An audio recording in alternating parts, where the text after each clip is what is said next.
Hello there, my darling dragon friends. Welcome and thank you for joining me at my channel. My name is Ariel. I am the Sassy Dragon, and today we are going to be reviewing and smelling the Jean Paul Gaultier fragrance Scandal. This is the original Scandal, launched in 2017. This is called a Chypre Floral, and it is created by Daphne Bouget, Fabrice Pellegrin, and Christophe Reynaud. The top notes of this fragrance are blood orange, mandarin orange, middle notes of honey, gardenia, and orange blossom, jasmine and peach. Base notes are beeswax, caramel, patchouli, and licorice. I've heard a lot of varying opinions about the original Scandal fragrance. There's been a number of flankers around this as well, and I'm hoping to get into some of those in some future reviews. But this was the first one that was created. If you ever want to know what your fragrance year was, this is something very important. I think it would be good to know because it's something that I learned last year throughout, looking at fragrance, smelling fragrance. There is a website called CheckFresh.com, and it's a really good resource, especially for designer fragrance, where if you have a batch code on the bottom of the bottle or the box, you can go to this website, pull up on the drop-down menu. They're going to have all these different brands. So with this one, of course, you'd pick Jean Paul Gaultier. And then if you look, you have to I'm looking at my lamp right here, and you can see etched in the glass. You wouldn't be able to see it probably on the camera because it's very fine, but it has the number 20421. And so when I went in and put this into the CheckFresh site, this was manufactured in 2022.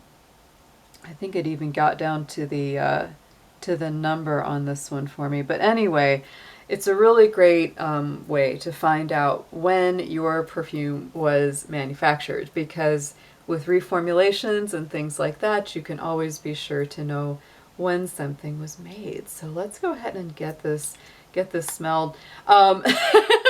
We have to talk about the bottle just a little bit. It's so much fun. The legs, it's like she's got legs. It's like kick up your heels. It's very fun. It's very different. I like the bottle. It's a very heavy glass base. Could definitely kind of double as a weapon here if you needed it to. It's very like, whoa. It can do some damage. It's a really fun, almost snow globe kind of feeling shape on the top. So I really do like the bottle. And I have sprayed this a few times before. I already have some thoughts on it. And I will say the other thing that's unfortunate is I think that the bottle that I got was after the reformulation. And a lot of people said that it used to be a lot better. So you can tell me below in the comments what you personally think if you've had this fragrance. Obviously somewhere between 2017 and maybe 2022 it got reformulated. So a lot of people have said it's not nearly as rich and nuanced as it once was. For me, ooh, it's very sweet. This one is one that comes out really strong. Even if this is the reformulation, very, very strong here. And I'm almost getting a sweet rosy fragrance, which is interesting because there isn't any rose at all in this perfume. But I think somehow that honey, gardenia, that orange blossom, jasmine in the middle is just really coming together as like a heady floral, which might come across as a little bit rosy. It's a little bit powdery too, just a touch. You definitely get the honey. It's very sweet. Not really so far getting the beeswax, but that is in the deeper base of this fragrance, so that might come out later as it dries down. But wow, yeah, this one's very sweet. There is something about this, and I remember thinking that when I first sprayed it, that it reminds me a lot of La Vie Belle from Lancôme. But me and La Vie Belle have a long, weird history. I like that fragrance, but it does not like me. It just does not wear well on me. it tends to give me a little bit of a headache. It gets a little bit screechy for me, which is a shame because I know other people that wear that and it smells great on them, and I'm always like, oh, it smells so good. I wish it wore well on me, but it just never comes out as nice as I would like it to. And this one is like an easier to wear version of La Vie Est Belle for me. It has that sweetness. It has that, you know, kind of floral caramel combination for me, but there's something about it that's a little bit more rounded. It's not as high octave in the top.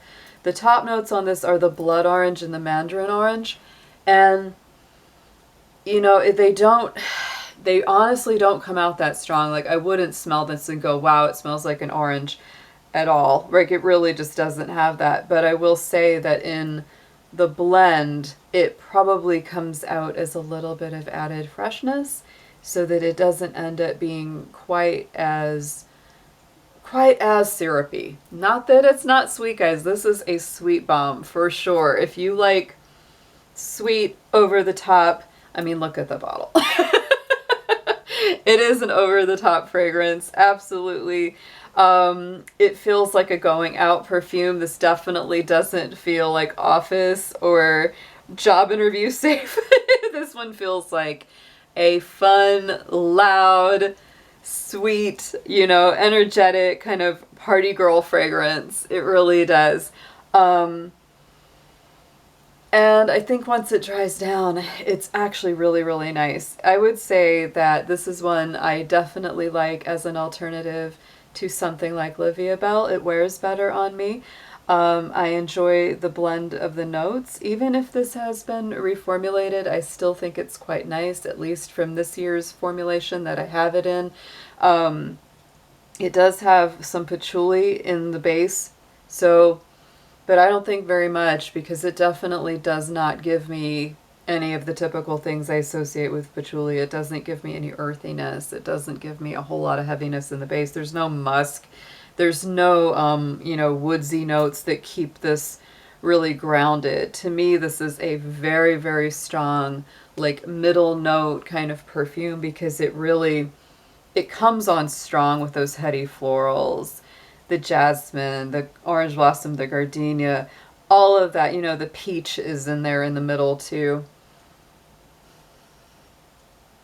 which you get just a hint of. But mostly what I feel is it's those very heady florals mixed with the honey. And for some, yeah, this could be like an overwhelming headache of a fragrance. I would say for myself, I wouldn't spray a whole lot of this, maybe 2 sprays at the most. On a really warm, hot day, it might be like way too much, right? Because heat can really amplify a fragrance.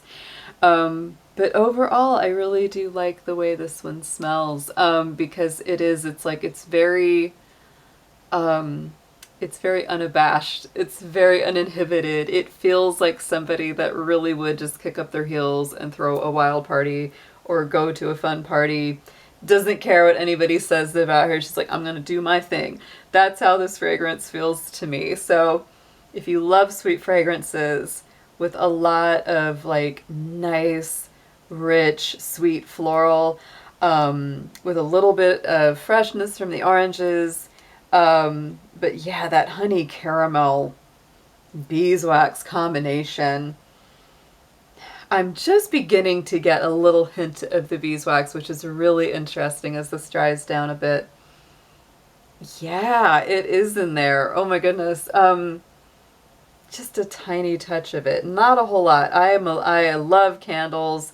I have had beeswax candles in the past, so I do know what they smell like, and it's a really specific kind of scent. So you're getting just that, it's like a tiny bit of a waxiness from that in the base. Very interesting. The other thing that I only smell a tiny hint of is the licorice. There is that tiny bit of that powderiness, but I would not say this goes into like anise territory.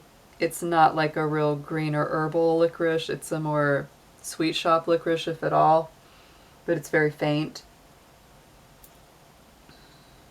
Yeah, this is a very, very, wow. It's very sweet, but it's got some interesting little nuances around it that make it really nice and a little bit different. Um, as I said before, tell me below in the comments what you think about this one. Tell me what year you think was the best year for Scandal since its beginnings in 2017.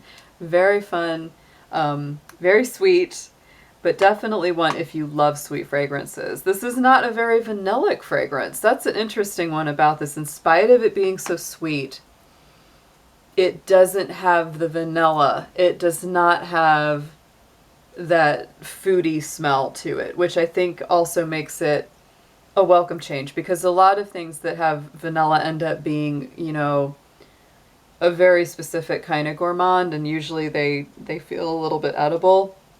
This one does not feel like you'd necessarily want to eat it, and that's because it's got so much floral in the heart.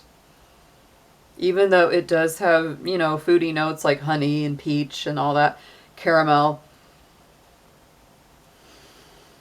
It's a really neat one, guys. I really like it. Shall we talk about, you know, something I didn't mention and I usually do like to do, is let's talk about the folks that formulated this. I always look this up, and I will post the link to Fragrantica.com, because I always do like to get to know perfumers on here to see what they're about. Let's see if my phone will cooperate with me. And if it doesn't, y'all can look it up, because this is always interesting to me. All right, so Christophe Renaud is the first one. He has a number of 156 perfumes in the Fragrantica database. So let's see what he's done. He's done some interesting stuff here. He's done some for Azzaro. He did one for Balenciaga. See, Carolina Herrera, he's done a few of the Good Girl flankers here. He's done a couple of the Christian Louboutin fragrances. So really interesting. He's done a few Givenchy's. He's worked on My Insolence for Guerlain. So kind of a, you know, oh, he's done a ton. Okay, he's done a lot for Jean Paul Gaultier. Okay, he's done Scandal. He's done a couple of the Scandal, okay, flankers there. Some Jimmy Choo, Kenzo. The guy's got a very well-rounded, oh, okay, here we go. We're getting into some Lancôme, and he worked on La Nuit Trésor. That makes a lot of sense, because La Nuit Trésor, I don't have it sitting here with me, but that one is kind of similar, where you have a very floral fragrance with a little bit of fruity enhancement around it.